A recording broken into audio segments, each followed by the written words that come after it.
Soldier সিনেমার first look প্রকাশ করার পরে এই অভিযোগটা ওঠেনি, কিন্তু দ্বিতীয় লুক আজকে যখন প্রকাশ হলো সেই লুকটা নিয়ে একটা অভিযোগ উঠেছে যে এটা কপি করা। শাকিব খান নাকি রণবীর কাপুরকে কপি করেছে। আসলে তারা কি ভুলে গিয়েছে যারা কপির অভিযোগ তুলছে শাকিব খানকে গোফ রাখা অবস্থায়, শাকিব খান ক্লিন সেভ অবস্থায় সোলজার সিনেমার যে লুকটি প্রকাশ করেছে সেই লুকের সাথে ঠিক 2003 সালের শাকিব খানেরই আরো একটা সিনেমা ছিল ওরা দালাল। ওই দালালেও শাকিব খান এই লুকেই নিজেকে প্রেজেন্ট করেছিলেন। তো বাংলাদেশের কিছু কিছু বিজ্ঞানী রয়েছে, কিছু কিছু গবেষক রয়েছে যারা বাংলা ফিল্ম অর্থাৎ ফিল্ম উচ্চারণ করতে পারে না, বলে যে ফিল্ম। যারা ফিল্ম উচ্চারণ করতে পারে না ফিল্ম বলে, তারা আবার এসে শাকিব খানকে নিয়ে অভিযোগ তোলে যে হ্যাঁ কপি করেছে। এই লুকটা শাকিব খানের ওরা দালাল সিনেমায় শাকিব খানকে যেভাবে দেখানো হয়েছিল গোফ রেখে ক্লিন সেভে, ঠিক শাকিব খানের সোলজার সিনেমাতেও এমনটাই দেখানো হয়েছে। কিন্তু ওই লুক 2003 সাল আর 2025 সাল, বুঝতে পেরেছেন তফাৎটা কতটুকু, কত বছরের ডিফারেন্ট। আর এই যে শাকিব খান 2026 সালে এসে সোলজার সিনেমায় নিজেকে এভাবে প্রেজেন্ট করতে পেরেছে, এটাই তো তার বড় একটা সার্থকতা। অনেকে বলছে রণবীর কাপুরকে কপি করেছে। কেন ভাই? যারা বাংলাদেশের গবেষক এরা কি আসলেই খাওয়া দাওয়া বাদ দিয়ে এগুলো নিয়ে বসে থাকে? যারা বাংলা সিনেমাকে ভালোবাসে তারা কখনোই শাকিব খানকে এবং বাংলার কোনো নায়ককে কোনো লুক প্রকাশ হওয়ার পরেই কপি কপি করে চিল্লাবে না, কারণ শাকিব খান কাউকে কপি করে না। শাকিব খান নিজেই নিজের জনক। শাকিব খান নিজেই নিজের একটি লুক, স্টাইলিশ স্টাইল তিনি জন্ম দিতে জানে।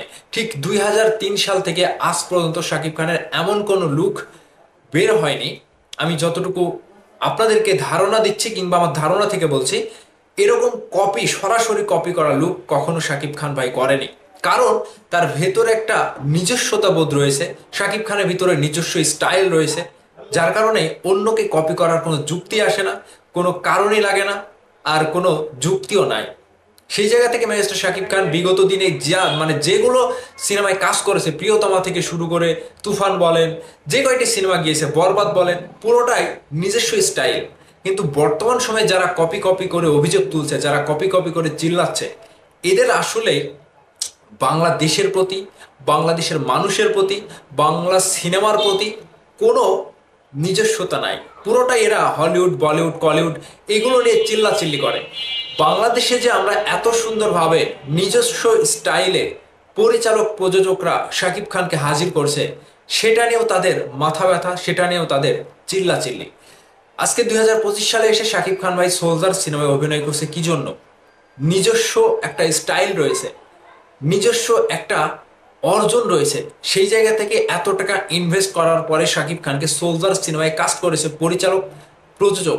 ঠিক শাকিব খান ভাই জানে যে আমাকে কোনটা করতে হবে, আমাকে কোনটা করতে হবে, কোনটা দেখাতে হবে বর্তমান সময় অনুযায়ী, ডিজিটাল সিনেমা অনুযায়ী, কমার্শিয়াল সিনেমা অনুযায়ী কোন লুকে আমাকে মানাবে, কিংবা কোন লুকটা কোন চরিত্রের সাথে আমাকে পর্দায় ফুটিয়ে তুলবে।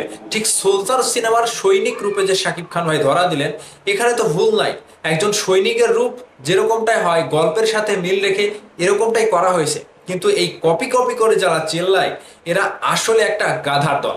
যারা যারা এগুলো নিয়ে মন্তব্য করছেন, কপি কপি করে গলা ফাটাচ্ছেন, আপনারা সারা জীবন এটাই করতে থাকেন। শাকিব খান ভাই আরো 10 বছর, 15 বছর এভাবেই সিনেমা করে যাবে। আপনাদের এগুলোতে আমাদের কোনো যায় আসে না। সাকিবিয়ানরা কি বলেন? কমেন্ট করে জানাবেন।